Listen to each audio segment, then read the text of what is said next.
Assalamualaikum warahmatullahi wabarakatuh. Hari ini kita akan belajar tentang gagasan pokok, kalimat utama, dan kalimat penjelas bersama Ustazah Devina.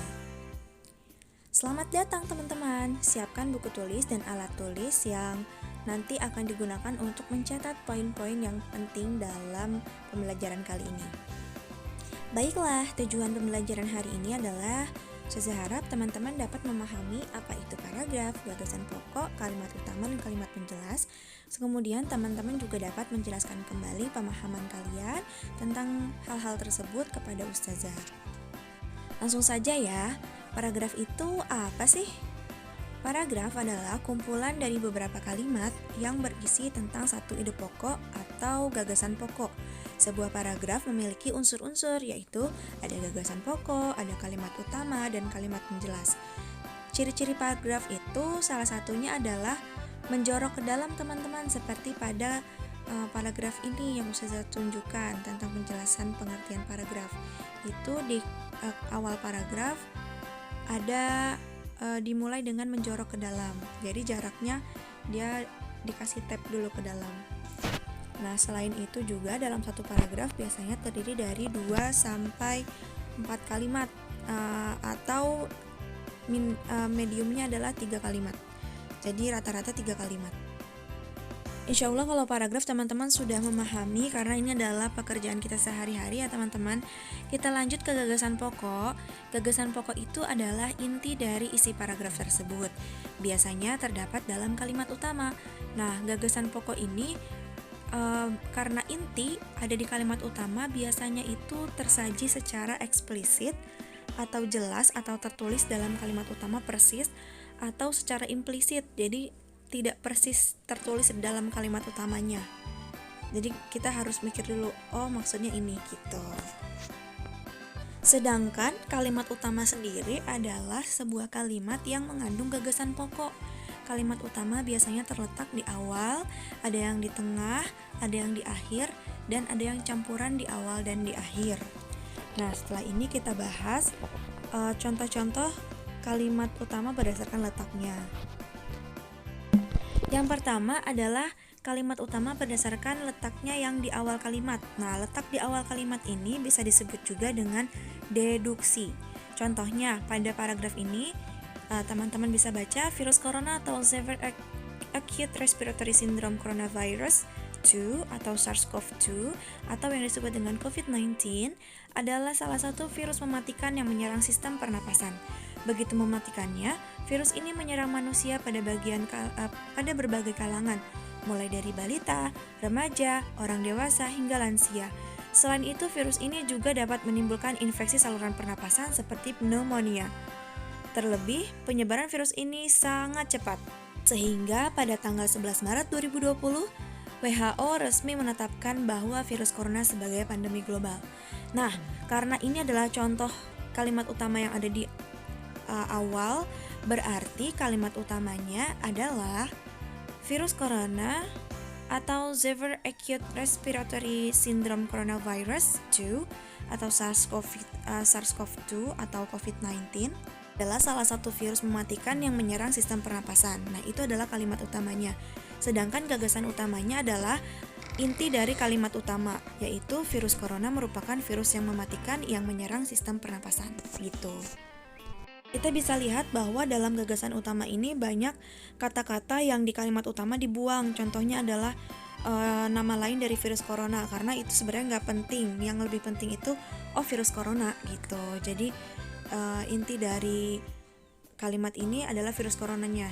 Sedangkan apa tadi nama lain dari virus corona itu adalah penjelasnya aja. Nah, yang kedua adalah kalimat utama yang letaknya di tengah atau ineratif. Ingat ya, kalau di awal itu deduktif, kalau di tengah ineratif. Contohnya, udara di tempat ini sangatlah segar, pemandangan hijau terhampar luas, kebun teh kemuning memang sangat menarik hati. Di sana sangat panas jika dijadikan latar untuk berfoto, banyak juga objek wisata di sekitar tempat itu. Nah, di sini kan ada 4 kalimat utamanya ini ada di kebun teh kemuning memang sangat menarik hati. Kenapa? Karena jika kita lihat kalimat yang pertama Yang ketiga dan yang keempat itu menjelaskan, semuanya menjelaskan kalimat yang kedua ini. Menjelaskan kebun teh kemuning memang sangat menarik hati. Makanya kalimat utamanya adalah kebun teh kemuning memang sangat menarik hati, kalimat yang kedua berarti di tengah. Sedangkan gagasan pokoknya adalah cukup kebun teh kemuning sangat menarik, gitu aja. Kita lanjutkan dengan kalimat utama yang letaknya di akhir atau induktif. Nah, contohnya game online multiplayer handle memungkinkan para penggunanya bermain game bersama-sama kapanpun dan dimanapun tempatnya. Selain itu, berbagai produk game yang casual membuat para pemain merasa nyaman dan ingin bermain game dalam waktu yang tak sebentar. Oleh karena itu, game online multiplayer handle menjadi favorit nomor 1 para penikmat game portable di seluruh dunia. Ini maksudnya game nih kayaknya. Nah, di sini kalimat utamanya ada di akhir kalimat, yaitu oleh karena itu, game online multiplayer handle menjadi favorit nomor 1 para penikmat game portable di seluruh dunia. Kenapa di akhir? Karena ada kata-kata oleh karena itu. Jadi kalau ada kesimpulan, itu adalah kalimat utamanya, teman-teman. Kesimpulan itu ditandai dengan oleh karena itu, oleh sebab itu, dengan demikian. Nah, itu adalah kesimpulannya. Sedangkan gagasan utamanya adalah game online multiplayer handle menjadi favorit nomor 1 para penikmat game portable di seluruh dunia. Jadi nggak perlu dikasih oleh karena itu gagasan utamanya. Selanjutnya kita masuk pada kalimat utama yang letaknya di awal dan di akhir paragraf, atau bisa kita sebut dengan kalimat utama yang letaknya campuran. Contohnya adalah pemakaian masker dan penataan protokol kesehatan pada era pandemi menjadi prioritas utama. Penyebab virus corona yang makin hari makin memprihatinkan membuat kita harus makin waspada. Oleh karena itu, penting sekali bagi kita untuk memakai masker dan menaati protokol kesehatan. Nah, di sini kalimat utamanya ada di awal dan di akhir paragraf. Karena isinya hampir sama gitu. Jadi, kalimat utamanya itu, oleh karena itu penting sekali bagi kita untuk memakai masker dan menaati protokol kesehatan. Kalimat di akhir dan kalimat utamanya itu hampir sama, mirip. Jadi ini adalah kalimat utamanya. Gagasan utamanya pemakaian masker dan penataan protokol kesehatan adalah hal yang terpenting gitu. Nah, teman-teman, semoga teman-teman sudah tahu ya bahwa ada beberapa contoh letak kalimat utama. Sekarang kita lanjut ke kalimat penjelas. Kalimat penjelas itu adalah kalimat yang menjelaskan atau menguatkan kalimat utama.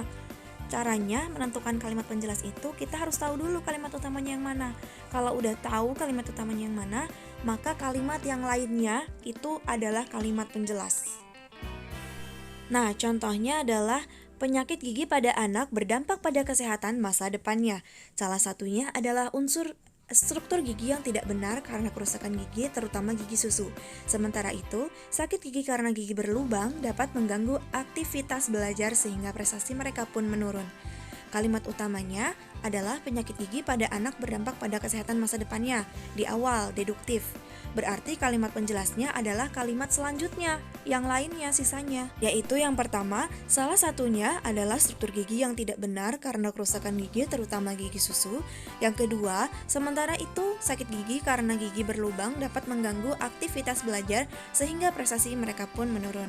Nah gitu teman-teman, semoga teman-teman sudah bisa membedakan mana kalimat utama dan kalimat penjelas ya. Nah, tugas untuk pembelajaran hari ini adalah teman-teman menulis poin-poin penting yang tadi sudah teman-teman simak di buku tulis teman-teman masing-masing. Setelah itu, teman-teman jelaskan kembali materi ini sesuai pemahaman teman-teman melalui voice note WhatsApp ke Ustazah. Ya, ditunggu ya teman-teman. Selamat belajar, semoga ilmunya bermanfaat. Nah, untuk kedepannya kita akan belajar bagaimana cara mencari atau menentukan kalimat utama pada sebuah paragraf. Jadi hari ini kita hanya mengenal kalimat utama, gagasan pokok, kalimat penjelas. Kalau pertemuan selanjutnya kita akan mencari kalimat utama dan gagasan pokok pada sebuah paragraf. Jadi sampai ketemu di pertemuan selanjutnya teman-teman. Ustazah pamit. Wassalamualaikum warahmatullahi wabarakatuh.